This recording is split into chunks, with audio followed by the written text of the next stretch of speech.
Hello and welcome to this bonus episode of The Black Thread, made possible thanks to the Heinrich Böll Stiftung as part of their Climate Disinformation Media Fellowship for 2025. The Black Thread is a podcast series unraveling Norway's complex relationship with prosperity, identity, and responsibility in a warming world. And I'm Dickon, a climate communications expert based in Oslo, the Norwegian capital, tracing the black thread, oil, through Norway's society and culture. Throughout this series, we've explored how deeply oil is woven into the fabric of Norwegian life. We've heard experts describe the reach of fossil fuel influence, and industry insiders explain the logic behind the narratives that they promote. Narratives repeated anywhere from school classrooms to the Norwegian parliament. And we've discovered how more and more people are beginning to push back. But all these insights have considered Norway and Norwegians at large. We've never zoomed in on any single specific case, place, or space in detail. In this episode, though, we'll do exactly that, exploring a key conflict site where the development of Norway's net zero transformation intersects with its fossil fuel industry, Indigenous rights, the youth climate movement, and even critique from the United Nations. It's a case that was raised in several of the interviews I conducted for the rest of this series, and which has featured prominently in Norwegian news over recent months, but which has received little international media attention. It's a case that distills Norway's climate paradox perfectly. This is an episode about Melkøya. Melkøya is a small island just off the coast of the city of Hammerfest in the Finnmark region of northern Norway. You might remember Hammerfest from episode 2, when journalist, author, and project leader at the Norwegian Climate Foundation, Anne Karen Sathe, described the city's transformation. In the north, Hammerfest was a city that was sort of almost dead, and then it grew and prospered, and the local politicians love oil and gas there. Melkøya is central to that story. The entire island, previously home to seasonal fishing cabins and farmland, is now dominated by a liquefied natural gas processing facility, operated by Equinor. The facility has been receiving gas via pipeline from the Snow White field in the Barents Sea since 2007. It processes and compresses the gas, which is then exported by ship to destinations all over the world. Today, the future of that facility and how it's powered has become one of the most debated energy and climate issues in Norway. To understand more about this case and why it's become so contested, I sat down with Eri Melhus, deputy leader of Natur og Ungdom, Norway's largest youth environmental group, to learn more. What's special with Melkøya is it's one of the biggest polluting points in Norway. It's responsible for around 2% of the total emissions in Norway, which makes it important for the politicians to do something about it, to make sure that we will be able to reach our climate goals. The government wants to electrify the facility, and they're going to build several high-voltage power lines across the entire Finnmark. And this will have huge consequences. It's all located in Sápmi, and most of the facilities will be in reindeer herding areas. So in addition to destroying the Sami land, it's also just greenwashing politics, because the gas that they normally now use to run the gas facility will be just sold to another country and used there instead. There will not be any global effects on this project, but it will look really good on the Norwegian climate accounting. So, Eri raises two key issues. First, they claim that electrification will not reduce the overall emissions associated with the plant, and second, that the electrification itself requires the construction of infrastructure that will greatly impact indigenous practices.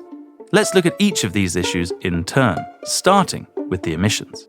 The facility on Melkøya is currently powered by a gas-fired power plant, and, according to the Norwegian Environment Agency, is Norway's third most emitting location, releasing around 850,000 tons of carbon dioxide into the air each year.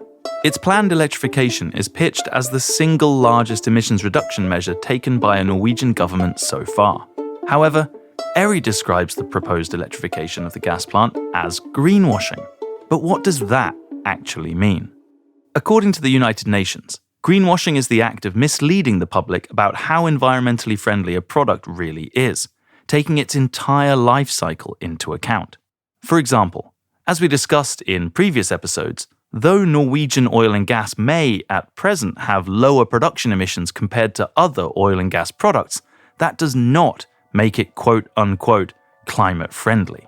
Since 97% of the planet-warming impact happens when the product is burned, during what's called the use phase of its life cycle, the net effect is absolutely not climate-friendly, so no credible claim to the contrary can be made. Calling Norwegian oil and gas climate-friendly, then, would be greenwashing, regardless of whether you might be an industry spokesperson, a politician, or indeed a representative of Norway's leading climate research centre, as happened earlier this year. For critics of the Melkøya plan, this perspective matters. They argue that if the gas that's currently burned on site to power the facility is instead just exported and burnt elsewhere, then the global climate effect basically remains the same. So, although electrification might look good in Norway's domestic emissions accounting, since it does little to reduce the overall climate impact of the project, they claim that promoting the electrification of the plant as a win for the climate could be considered greenwashing. Climate change, as the saying goes, knows no national borders. That has been Norway's defense all the time, that yes, we try to reduce our territorial emissions, but whatever happens to the oil and gas that we export, that's not our responsibility. That defense is no longer tenable. The International Court of Justice, in its 23rd of July decision this summer, has said that those emissions must also be assessed. That's Jenny Sandvik, a climate and human rights lawyer who recently represented Greenpeace and Natur og Ungdom in several legal challenges against the Norwegian state, including a major Arctic drilling case where she helped secure a landmark ruling requiring the assessment of the full climate harm from associated emissions when opening new areas for oil and gas drilling.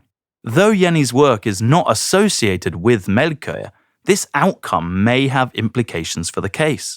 The European Court of Human Rights held that it is a human rights obligation on the state to assess climate harm from licensing drilling, because climate does have an increased effect on mortality and morbidity. The right to life and the right to private life offers protection against that kind of climate harm. And therefore, there are obligations on the state to protect its citizens against those kind of impacts. And that assessment must be done with regard to international and national climate targets, cumulative emissions, and the impacts to life and health, and be based on best available science. As you can hear, these are major cases. International Court of Justice, European Court of Human Rights, against the Norwegian state, and so far, winning. But what do these judgments mean for all the talking points we heard in previous episodes about Norwegian oil and gas being aligned with the aims of the Paris Agreement? Ideas that very much rest on the hypothetical substitution of all other oil and gas products for the lower production emission Norwegian alternative. Essentially, the arguments that are used to justify the electrification of the gas plant on Melkøya. Jenny explained that this rhetoric has been under fire in the courts. What's been called out is the assumption that if you don't drill these fields in the North Sea, that global emissions would rise. That the argument that this oil from these fields will substitute and lead to smaller emissions overall. The problem with that assumption, which I think is very widely shared in Norway, that's what we've been exposed to now for years through commercials, through media, through all kinds of channels. And it's a very comforting, it's a very soothing conclusion. I mean, it would be lovely if that was the case. But it's always the problem with things that are a little too comfortable is that they may not be true. Recent studies show that that assumption has a less than 1 to 2% probability of being true. What we've been able to show in these proceedings, like when hasn't been in public debate, is to scrutinize the assumptions. There are a lot of myths out there that are allowed to just fly, but if you really test them, that's just nothing to them. Jenny points to a now infamous report produced by consultancy firm Rystad Energy that forms the basis of much of this prevalent narrative about Norwegian fossil fuels being a net benefit for the climate if they substitute other products. In the courts, she explains, when both sides are given equal time to present the evidence based on the best available science, with all the strategic communication cast aside, the truth becomes too clear to ignore. You have to assess the emissions, all emissions embedded in the reserve, and you have to assess the effect of those emissions on all climate impacts that best available science allow you to quantify. How many people will die? How many square kilometers of sea ice in the Arctic will be melted as a result of these emissions? How many square kilometers of snow cover will be reduced as a result of these emissions? How much will sea level rise? How many children born in various birth cohorts will be exposed to extreme weather events that wouldn't have occurred without these emissions? So those kind of impacts that we now can quantify, because there are direct relationships between the amount of CO2 and temperature increase, and because there is then a direct relationship between temperature increase and a number of physical climate impacts, you can quantify those climate impacts. The ways in which we can show evidence of the harm has up till now been challenging. But now with attribution science, you can simply quantify the harmful effects. And that's really all these cases are about. Jenny suggests that attribution science, which is able to quantify the impacts of a climate shaped by human activity, offers a new level of visibility on the consequences of fossil fuel extraction, and that there is now a precedent for the courts to consider such insights, including downstream or exported emissions. The plan to electrify the gas plant on Melkøya is expected to add 20 years to the lifespan of the facility, along with its processing and the export of gas. A report from research and advocacy organization Oil Change International calls the move a climate bomb. It quotes the government's own analysis that estimates that burning the additional gas produced over this extended lifetime will emit over 150 million tons of carbon dioxide, a number that dwarfs the touted emissions reductions of 850,000 tons per year from electrifying the plant. These emissions would seem to dash any claims that the electrification of the plant is a climate measure, which brings us to an important question. Earlier in the series, we heard Norwegian Minister of Finance Jens Stoltenberg quoted as saying that Norway hasn't spent oil money since 2001. Instead, spending revenues from investments made through its sovereign wealth fund. And Anne-Karen Sather, project leader at the Norwegian Climate Foundation, has pointed to research suggesting that this wealth is set to grow at more or less the same pace, even without new oil and gas resources. So, if the country doesn't need more fossil fuel production to stay wealthy, and if the climate costs of extending it are increasingly visible, including in court, where the true cost of Norway's actions are being revealed, quantified, and judged, then the question becomes, who actually benefits from electrifying Melkøya? Eri Melhus from Natur og Ungdom shares their thoughts on this. The government and the industry, they are presenting it as something we need. And when they present it, they all the time avoid to mention the things that makes it unpopular, like how the power prices in the era, they will be raised in the next couple of years because of the cost from actually making the power lines. That bill will go to the people who lives there and not for the ones who actually take the decisions. Most of the nature is almost untouched, and almost none of the population in the north want this project because it will destroy the areas and the nature and the land, and they won't be able to take their children to the same mountains as they used to go to when they were children. And not just the Sami people, but also the Norwegians. It's a part of their identity. And they also avoid talking about the possible human rights violation. They have to make sure that the green transition doesn't go on the expense of the nature and the indigenous land. We cannot solve the climate crisis with destroying the nature. Eri believes that electrifying Melkøya benefits oil companies and politicians, who, they claim, want Norway to remain a major fossil fuel nation. By reducing domestic emissions, Eri suggests that Norway can avoid the kinds of EU pollution penalties we heard about earlier in the series and keep the gas industry running for years longer than it otherwise might, all while continuing to export fossil fuels.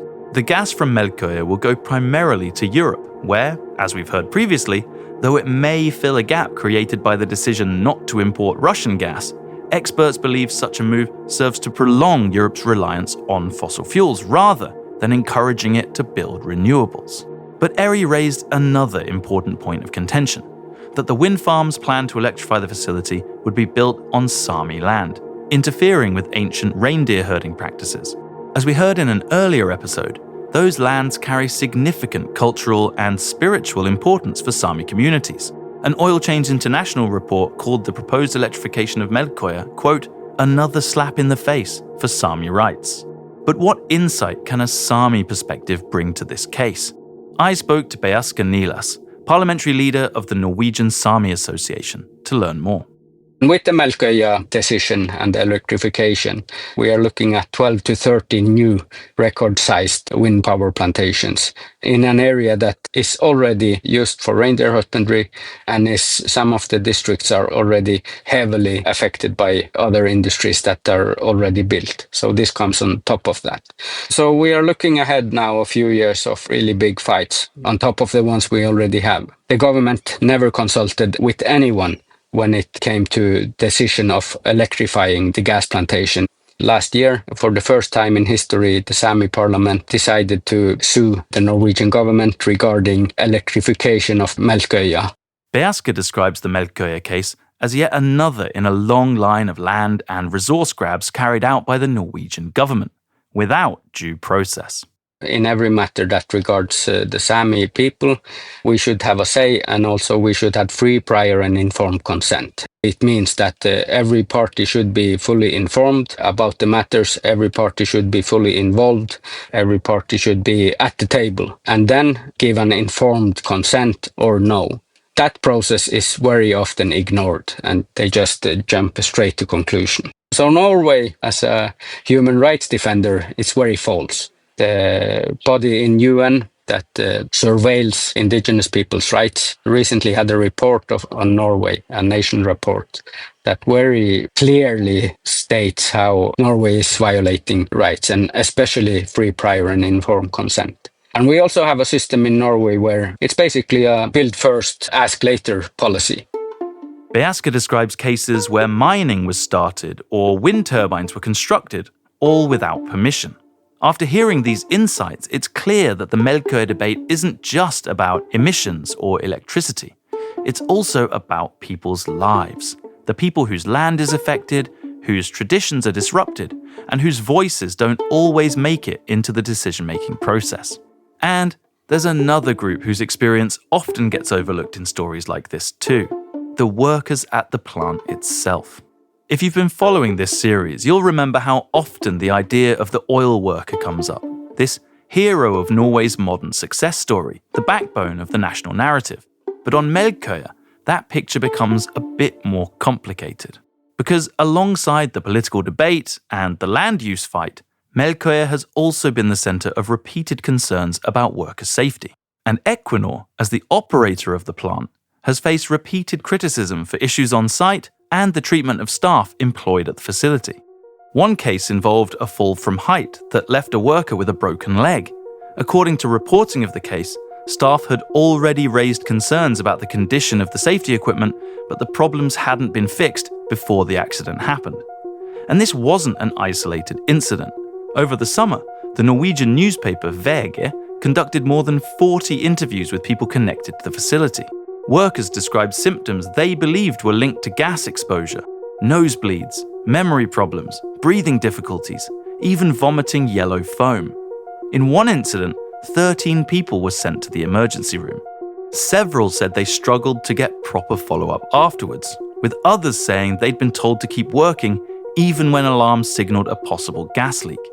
Others still said they felt pressure not to speak up at all, and there have been multiple reports of staff being dismissed for speaking out, stories that conflict significantly with Equinor's reputation as a top employer and a champion of responsible business operations.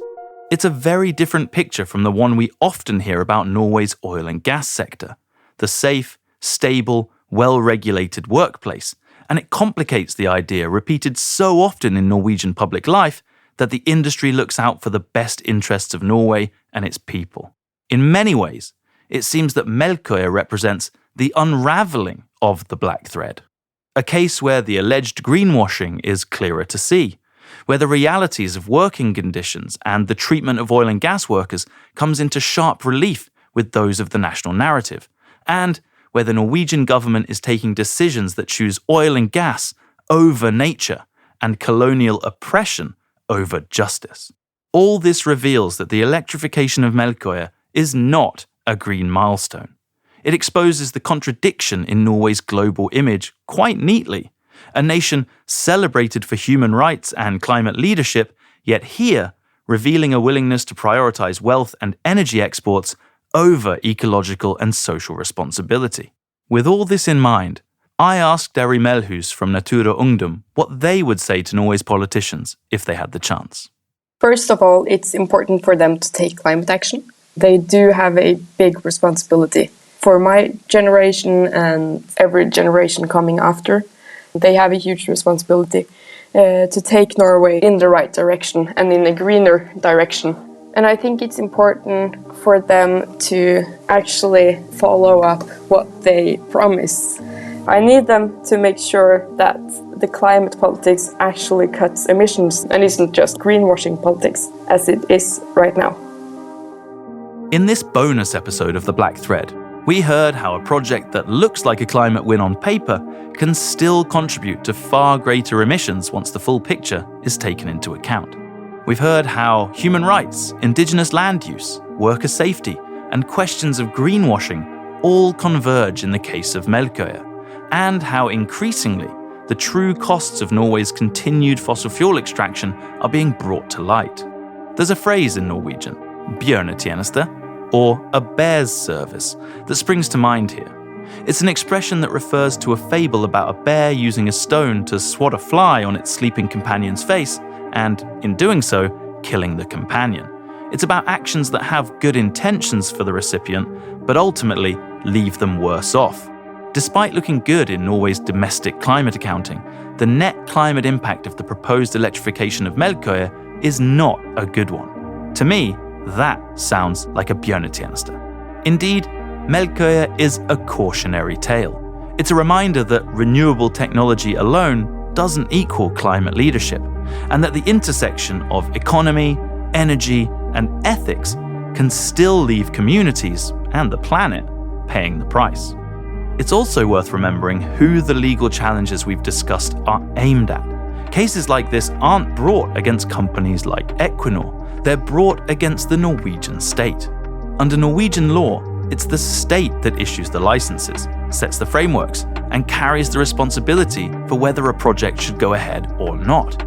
When the state chooses a path that extends fossil fuel production or abuses indigenous rights, it's the state, not the oil companies, that ends up in court. Back in episode 2, Anna Karen Sada from the Norwegian Climate Foundation told us that Equinor and its peers don't hold all the cards. She argued that it's politicians who have consistently pushed for more oil and gas.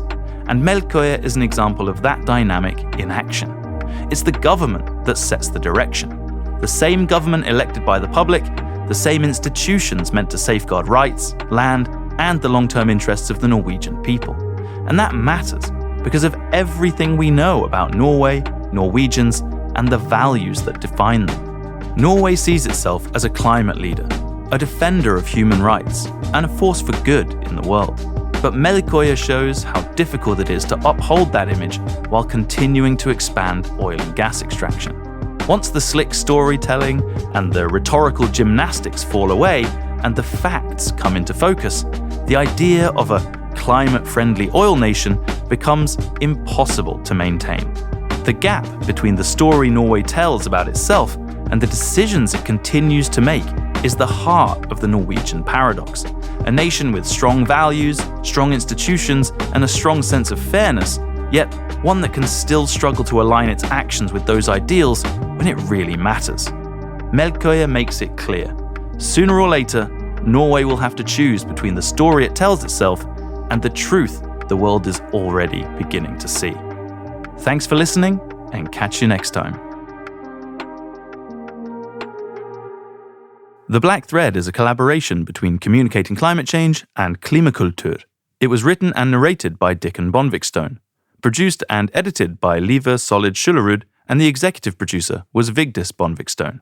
Artwork is by Anja Jamushkevich. For more information, see the show notes.